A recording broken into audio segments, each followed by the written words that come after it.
back. So let's look at our syrup that we brought back. Now this was stuff that was canned last night. So the sugar content on this was about 2.7 maybe. And you can see how clear and pretty that is. It's just a real gorgeous looking light amber.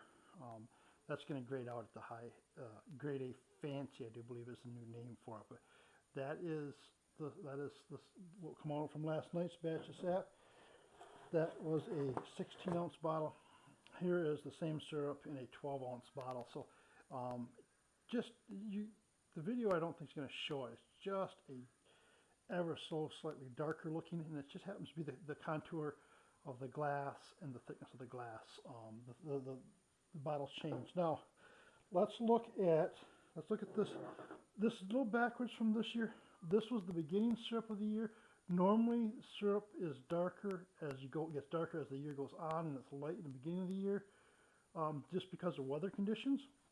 We started off with like 1.7, then jumped to a 2.3, and then kind of went up in sugar content. Normally you start high and go low. As we saw tonight, the batch that came in at the Sugar Shack when we were over there, it was 3.2. That's extremely high sugar content for any time of the year, and let alone at the end of the season.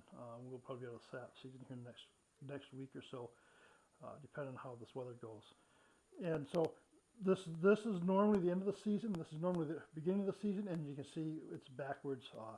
This is just the other night, and how clear and pristine that looks in so light.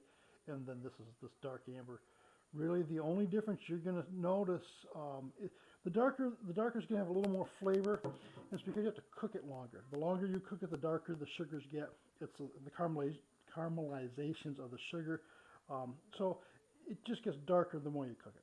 That's really Now, last night we also did a little experiment, and we canned some sap right out of the tree. We brought it in and we canned it.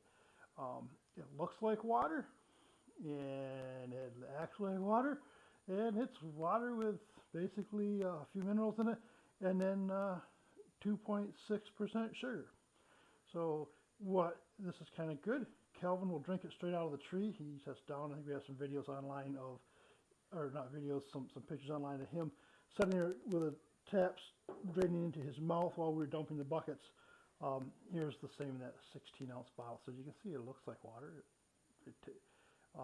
But the sweet is very, very mildly sweet. So think of Kool-Aid, and this is not even close. This isn't even light sweet tea.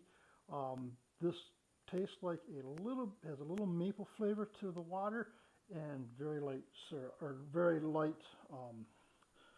sweetness to it. So those days where you want a glass of water, but you also want a little bit of flavor to that water, this is to drink. Go online, you can find that as maple water. That bottle right there ranges anywhere from $3 to $6, depending on where it's at. But probably about $6. About $4 is probably the average price for that bottle right there online, in a plastic jug. So, but we did it just to see examples. It comes out of the tree looking like this, that clear water, and after cooking for quite a while, this is what you get. Now, if we're running our normal right now, this was at that 2.7. That's going to give us about 34 gallons. 34 of bottles of this will give you 1 bottle of this. Is how that works out. So, a lot of cooking, and I mean a lot of cooking to get that cooked down to this. You're looking maybe an hour, probably several hours actually on the system. The system we looked at the Sugar Shack tonight, that would take an hour and a half to cook down, just because it's a high efficiency system. If we're cooking here on the outdoor cooker, that's to run that same process. It's going to take a good 12 hours to get it cooked down, just to give you an idea. So there's our samples.